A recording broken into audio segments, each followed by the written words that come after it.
durante as eleições aqui, né, o Lula falou isso sobre como o povo vai voltar a comer picanha, Sérgio. O povo vai voltar a comer picanha, vai voltar a comer carne, como se picanha, como se carne, de maneira geral, fosse coisa de rico.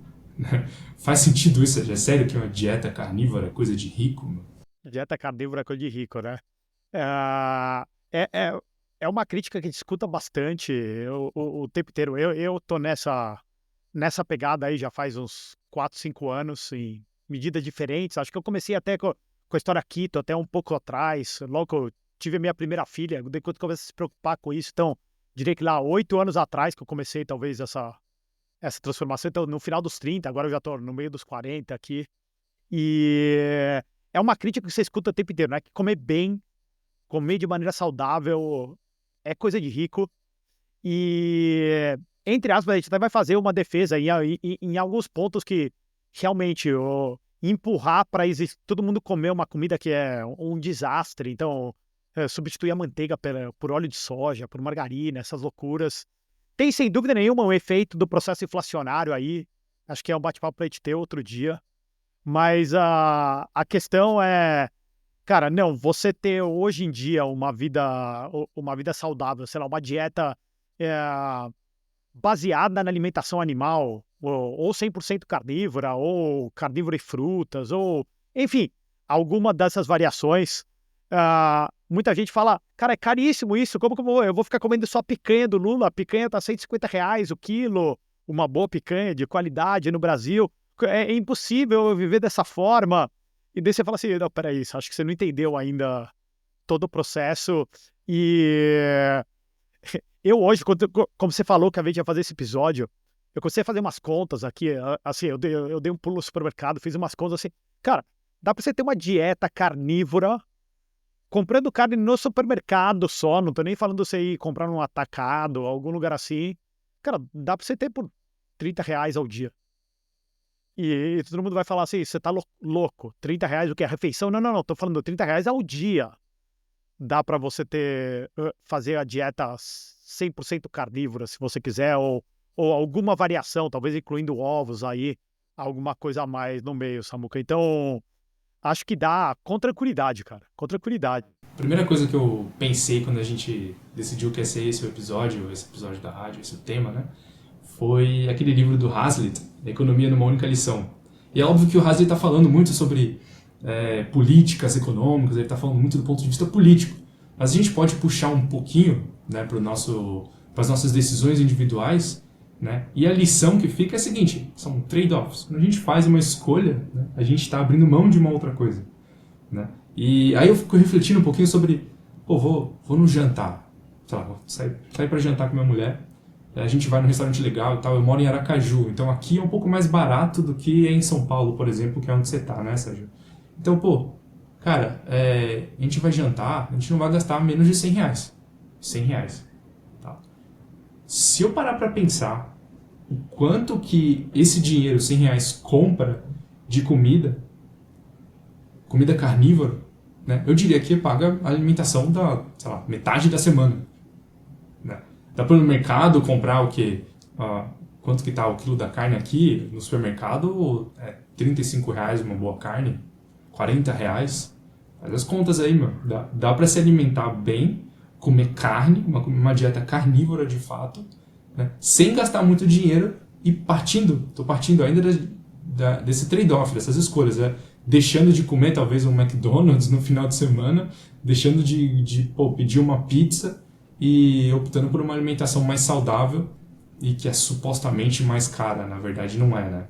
Não, o teu ponto, a gente, como a gente sempre fala de economia, é possível a gente fugir um pouco do linguajar econômico aqui, mas acho que você tá levantando um ponto excelente que é, cara, não é porque eu tô consumindo carne que eu não tô abrindo mão de outras coisas também para esse consumo, né? Então, se eu vou comer uma carne em casa, não necessariamente eu tô indo no McDonald's. Outro dia, você falou do McDonald's, né? Uma comida que, assim, muito pouca coisa saudável, né? Talvez se você só comer o hambúrguer dele, que parece que o hambúrguer, pelo menos eles falam que é 100% carne o hambúrguer. Então eu posso comer só o hambúrguer ali, daí não teria tanto problema, mas quanto que eu vou estar pagando por isso?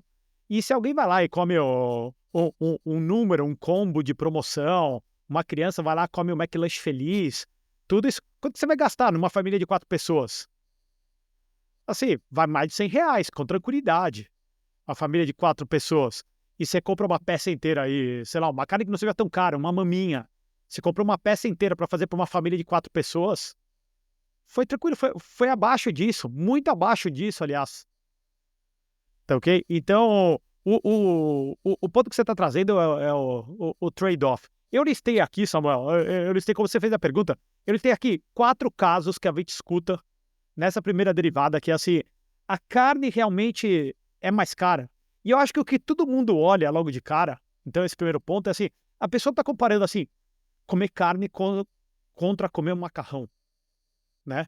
Ou substituir na cozinha a manteiga aquelas gorduras de baixíssima qualidade, assim, óleo de soja, óleo de milho, ou margarina.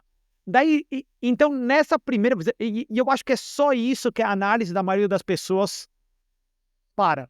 Ele fala assim, caramba, eu vou comer um prato de macarrão, é barato o prato de macarrão. Agora eu vou comer um prato de carne, já é mais caro isso.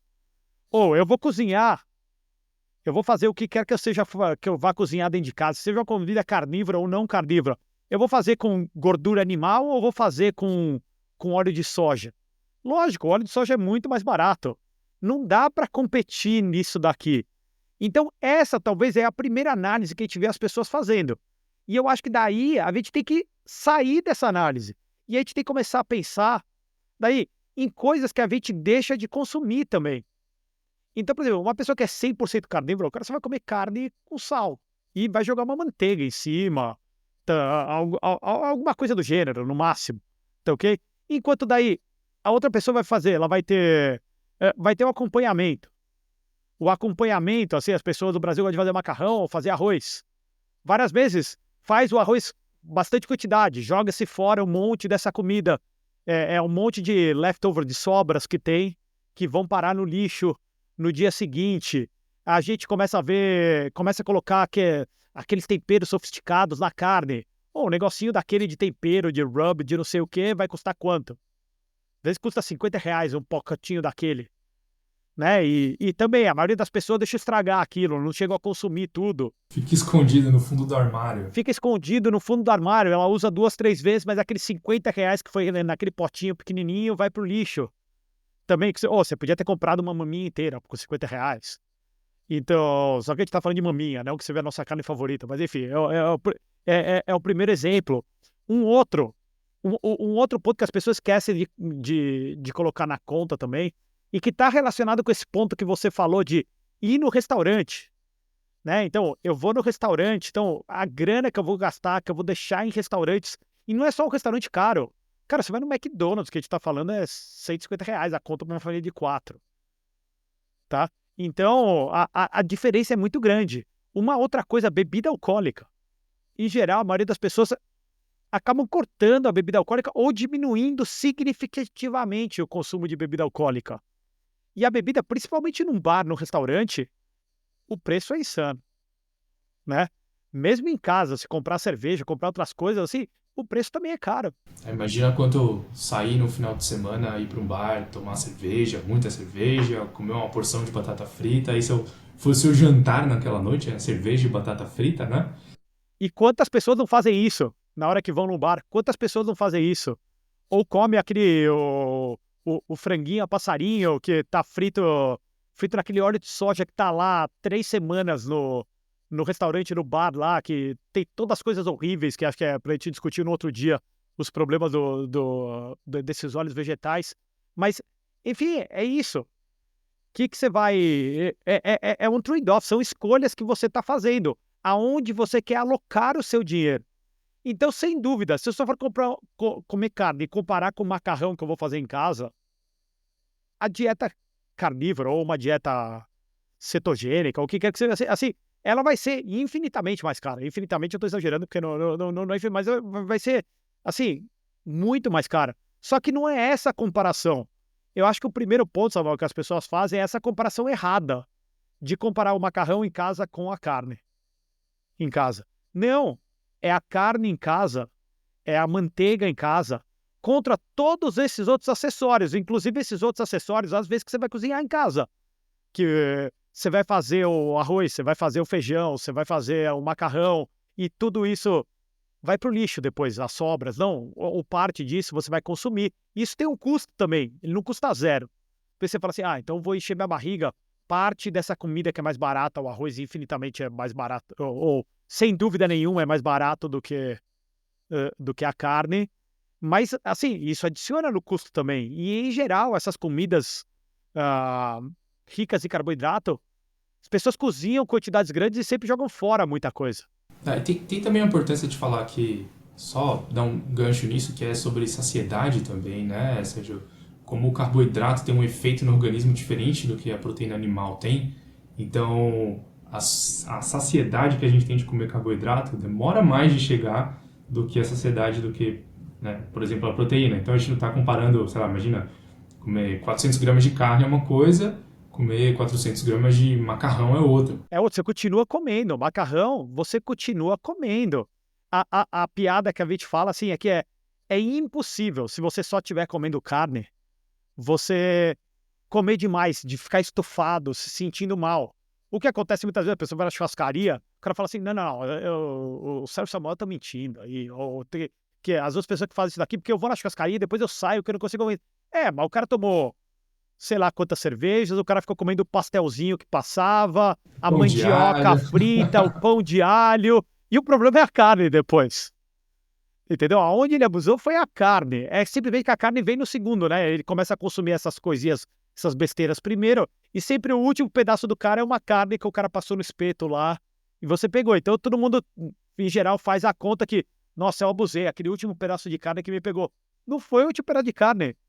Essa referência que as pessoas têm do rodízio de carne, como se fosse, né, o lugar onde você vai consumir mais coisas e vai sair mais cheio possível, né? Bom, depende do que você está comendo lá. Se você está comendo só carne, de fato, ou se você está realmente consumindo o carboidrato que aparece lá como parte do rodízio, né?